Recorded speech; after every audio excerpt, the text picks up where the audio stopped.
Gerald, please help us. Randy, what happened? Our house, it has no internet. Oh my God! We've got nothing. It's just gone. Come in. You can use our internet until you figure out what to do. Thank you, Gerald. I'm getting on it first.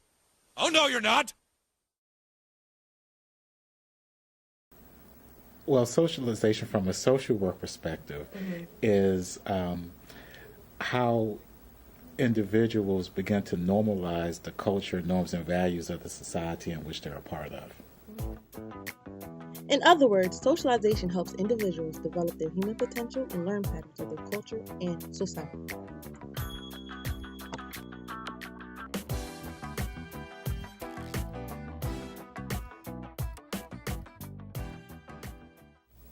Let me broaden the definition of media, okay? Okay.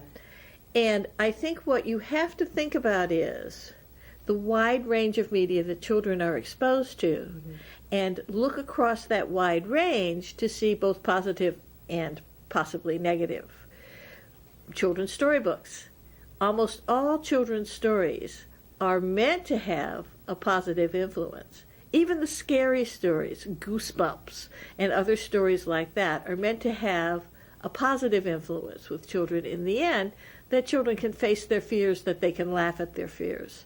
So books are an influence on children, especially if the books are being read to them by an adult before they take on the role of reading for themselves. Another positive influence could be whatever they're doing with their cell phones. And in fact, it gives, I have mixed feelings about cell phones and text messaging and talking on the phones and connecting to the internet on the phones. I have very mixed feelings about how that pre-adolescence is very much influenced by gossip and bad things that people say about their friends or bad things that they may say about them, the influence of bullying. I'm very concerned about that. But that's a media, of course, right there. A medium, I suppose I should say, rather than a media. But the internet has got to be considered.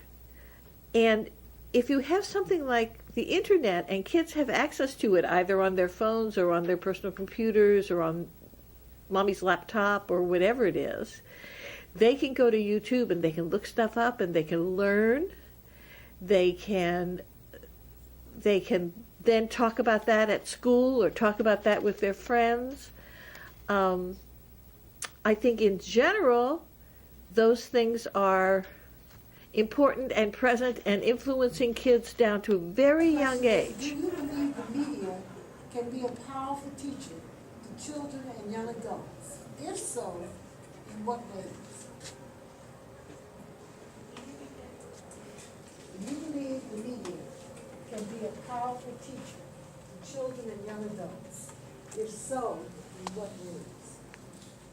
Yes, Intention. I believe to a certain extent the media can help children learn. Like Nick Jr. or Disney Channel, we have shows where they actually help the kids learn their colors.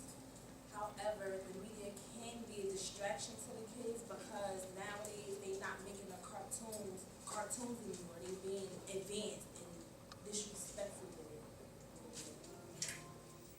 Yes, I believe the media can be a very powerful teacher to our children, both positively and negatively, depending on obviously what they're listening to.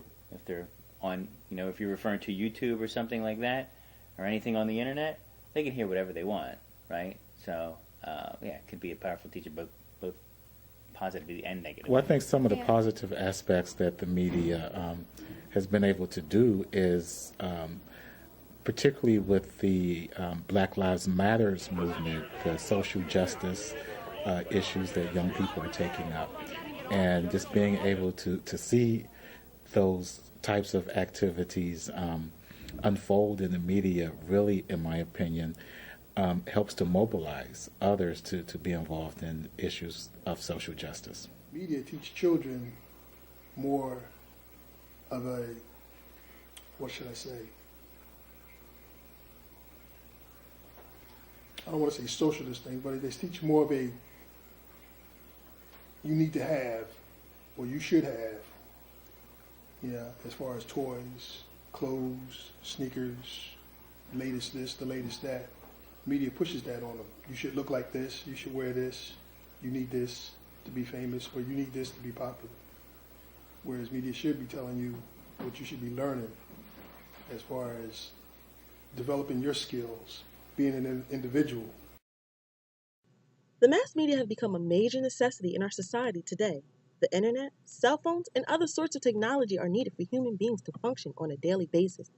According to the article Sociology, Understanding and Changing the Social World, there are 5 agents of socialization, and the media are one of the major 5 agents of socialization that affects children and young adults.